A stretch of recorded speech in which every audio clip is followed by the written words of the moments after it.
Hello friends, ओम श्री गणेशाय नमः। ओम नमः शिवाय। आप सभी का स्वागत है आपकी अपनी यूट्यूब चैनल पर।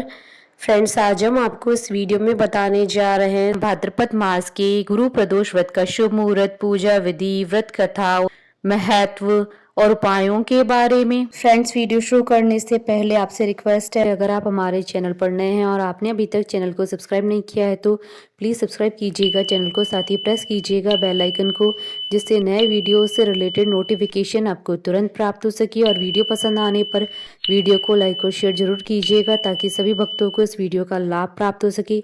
और कमेंट बॉक्स में ओम नमः शिवाय जरूर लिखिएगा। हर मास की प्रत्येक त्रयोदशी तिथि भगवान शिव जी को समर्पित होती है। त्रयोदशी तिथि को ही प्रदोष व्रत रखा जाता है। प्रदोष व्रत भगवान शिव और माता पार्वती जी की विधि विधान से पूजा अर्चना प्रदोष काल में की जाती है। मान्यता है कि प्रदोष काल में की गई भगवान शिव और माता पार्वती जी की पूजा भक्त की सभी मुरादें पूरी करती है। भक्त के सभी संकट दूर हो जाते हैं। प्रदोष व्रत जब गुरुवार को पड़ता है तो उसे गुरु प्रदोष व्रत कहते हैं। प्रदोष व्रत कलयुग में शिव जी को प्रसन्न करने के लिए खास व्रतों में से एक है। हिंदू धर्म शास्त्रों के अनुसार माह की त्रयोदशी तिथि में सायंकाल को प्रदोष काल कहा जाता है। इस प्रदोष व्रत को मंगलकारी एवं शिव जी की कृपा दिलाने वाला माना गया है। त्रयोदशी व्रत करने वालों को 100 गाय दान करने का फल प्राप्त होता है तथा ये सभी प्रकार के कष्ट और पापों को नष्ट करता है। इतना ही नहीं, गुरु प्रदोष व्रत शत्रुओं का विनाश करने वाला माना गया है। श्री सूत जी के अनुसार शत्रु विनाशक भक्ति प्रिय व्रत यह अति श्रेष्ठ है। वार मास तिथि सर्व से व्रत यह अति ज्येष्ठ है। गुरु प्रदोष व्रत करके जीवन की कठिन से कठिन समस्याओं को सुलझाया जा सकता है। निसंतान दंपति गुरु प्रदोष का व्रत करते हैं तो उन्हें उत्तम संतान का वरदान मिलता है। किसी भी प्रदोष व्रत में भगवान शिव जी की पूजा शाम के समय सूर्यास्त से 45 मिनट पूर्व और सूर्यास्त के 45 मिनट बाद तक की जाती है। यदि आपका विवाह नहीं हो पा रहा है और हर बार कोई ना कोई रुकावट आ रही है या फिर आप अब तक संतान सुख से वंचित है तो आपको गुरु प्रदोष व्रत अवश्य करना चाहिए। फ्रेंड्स, अब आइए जानते हैं प्रदोष व्रत के शुभ मुहूर्त के बारे में। हिंदू पंचांग के अनुसार इस बार प्रदोष व्रत 8 सितंबर 2022 गुरुवार के दिन है। भाद्रपद शुक्ल त्रयोदशी तिथि प्रारंभ होगी 7 सितंबर 2022 की रात्रि यानी 8 सितंबर 2022 को सुबह 12:04 पर और भाद्रपद शुक्ल त्रयोदशी तिथि का समापन होगा 8 सितंबर 2022 को रात्रि 9:02 पर। प्रदोष काल पूजन का समय रहेगा 8 सितंबर 2022 को शाम 6:47 से रात्रि 9:02 तक। कुल अवधि 2 घंटे 15 मिनट है। फ्रेंड्स, अब आइए जानते हैं प्रदोष व्रत की पूजन विधि के बारे में। गुरु प्रदोष व्रत के दिन व्रती को प्रातः काल उठकर नित्य कर्म से निवृत्त होकर शिव जी का पूजन करना चाहिए। पूरे दिन मन ही मन ओम नमः शिवाय का जाप करें। पूरे दिन निराहार रहें। त्रयोदशी के दिन प्रदोष काल में यानी सूर्यास्त से 3 घड़ी पूर्व शिव जी का पूजन करना चाहिए। शाम को दोबारा स्नान कर स्वच्छ श्वेत वस्त्र धारण कर ले। पूजा स्थल अथवा पूजा गृह को शुद्ध कर ले। यदि व्रती चाहे तो शिव मंदिर में जाकर भी पूजा कर सकते हैं। 5 रंगों से रंगोली बनाकर मंडप तैयार करे। पूजन की सभी सामग्री एकत्रित कर ले। कलश अथवा लोटे में शुद्ध जल भर ले। कुश के आसन पर बैठकर शिव जी की पूजा विधि विधान से करे। ओम नमः शिवाय कहते हुए शिव जी को जल अर्पित करे। इसके बाद दोनों हाथ जोड़कर शिव जी का ध्यान करें। ध्यान का स्वरूप करोड़ों चंद्रमा के समान कांतिवान त्रिनेत्रधारी, मस्तक पर चंद्रमा का आभूषण धारण करने वाले, पिंगल वर्ण के जटाजूटधारी, नीले कंठ तथा अनेक रुद्राक्ष मालाओं से सुशोभित, वृहद हस्त त्रिशूलधारी, नागों के कुंडल पहने, व्याघ्र चर्म धारण किए हुए, रत्न जड़ित सिंहासन पर विराजमान शिव जी हमारे कष्टों को दूर कर सुख समृद्धि प्रदान करें। ध्यान के बाद गुरु प्रदोष व्रत की कथा सुने अथवा पढ़ें। कथा समाप्ति के बाद हवन सामग्री मिलाकर 11 या 21 या 108 बार ओम ह्रीम क्लीम नमः शिवाय स्वाहा मंत्र से आहुति दे। इसके बाद शिव जी की आरती करें। उपस्थित जनों को आरती दें। सभी को प्रसाद वितरित करके उसके बाद भोजन करें। भोजन में केवल मीठी सामग्रियों का ही उपयोग करें। फ्रेंड्स, अब आइए जानते हैं गुरु प्रदोष व्रत के दिन किए जाने वाले उपायों के बारे में।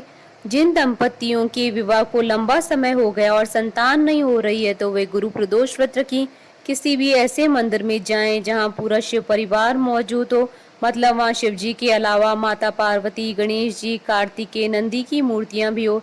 ऐसे शिव मंदिर में समस्त पूजन सामग्री लेकर जाएं। शिव जी का अभिषेक केसर के दूध से करें। बाकी शिव परिवार को जल से स्नान करवाएं और पूजन करें। शुद्ध घी का दीपक लगाकर गणपति संतान स्तोत्र का पाठ करें। मिठाई का नैवेद्य लगाएं। इस उपाय को करने से शीघ्र संतान सुख मिलता है। जिन युवक युवतियों का विवाह नहीं हो रहा है वे गुरु प्रदोष व्रत का संकल्प लें। व्रत के दिन सूर्योदय के समय पीतल के लोटे में शुद्ध जल में हल्दी, गुड़ और थोड़ी सी चने की दाल डाल लें।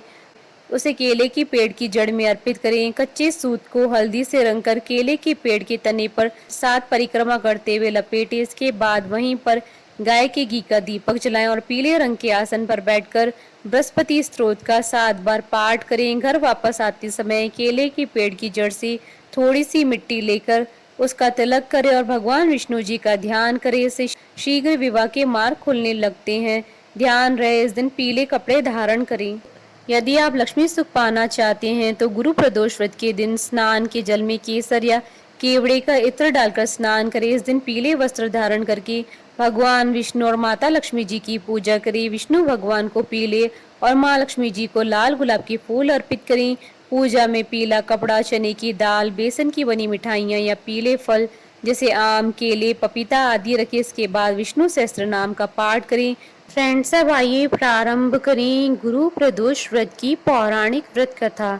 इस व्रत कथा के अनुसार एक बार इंद्र और वत्रासुर की सेना में घनघोर युद्ध हुआ। देवताओं ने दैत्य सेना को पराजित कर नष्ट भ्रष्ट कर डाला। यह देख वत्रासुर अत्यंत क्रोधित हो स्वयं युद्ध को उद्यत हुआ। आसुरी माया से उसने विकराल रूप धारण कर लिया। सभी देवता भयभीत हो गुरुदेव बृहस्पति की शरण में पहुंचे। बृहस्पति महाराज बोले, पहले मैं तुम्हें वृत्रासुर का वास्तविक परिचय दे दूं। वृत्रासुर बड़ा तपस्वी और कर्मनिष्ठ है। उसने गंधमादन पर्वत पर घोर तपस्या कर शिव जी को प्रसन्न किया है। पूर्व समय में वह चित्रत नाम का राजा था। एक बार वह अपने विमान से कैलाश पर्वत चला गया।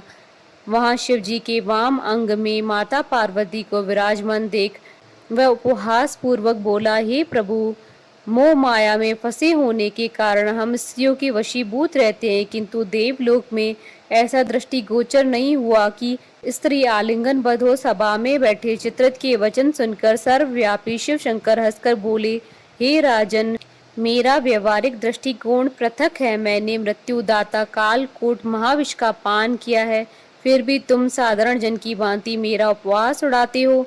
माता पार्वती क्रोधित हो चित्रत से संबोधित हुई, अरे दुष्ट, तूने सर्वव्यापी महेश्वर के साथ ही मेरा भी उपवास किया है, अतः मैं तुझे वह शिक्षा दूंगी कि तू फिर ऐसे संतों के उपहास का दुस्साहस नहीं करेगा। अब तू दैत्य स्वरूप धारण कर विमान से नीचे गिर, मैं तुझे शाप देती हूँ। जगदम्बा भवानी के अभिशाप से चित्रत राक्षस योनि में प्राप्त हुआ और त्वष्टा नामक ऋषि के श्रेष्ठ तप से उत्पन्न हो वृतासुर बना। गुरुदेव बृहस्पति आगे बोले, वृतासुर बाल्यकाल से शिव भक्त रहा है, अतः हे इंद्र, तुम बृहस्पति प्रदोष कर शंकर भगवान को प्रसन्न करो। देवराज ने गुरुदेव की आज्ञा का पालन कर बृहस्पति प्रदोष व्रत किया। गुरु प्रदोष व्रत के प्रताप से इंद्र ने शीघ्र ही वृतासुर पर विजय प्राप्त कर ली और देवलोक में शांति छा गई। अतः प्रदोष व्रत हर शिव भक्त को अवश्य करना चाहिए। बोलिए भगवान शंकर माता पार्वती जी की जय। हमारे साथ इस वीडियो में अंत तक बने रहने के लिए आपका धन्यवाद। ओम श्री गणेशाय नमः। ओम नमः शिवाय।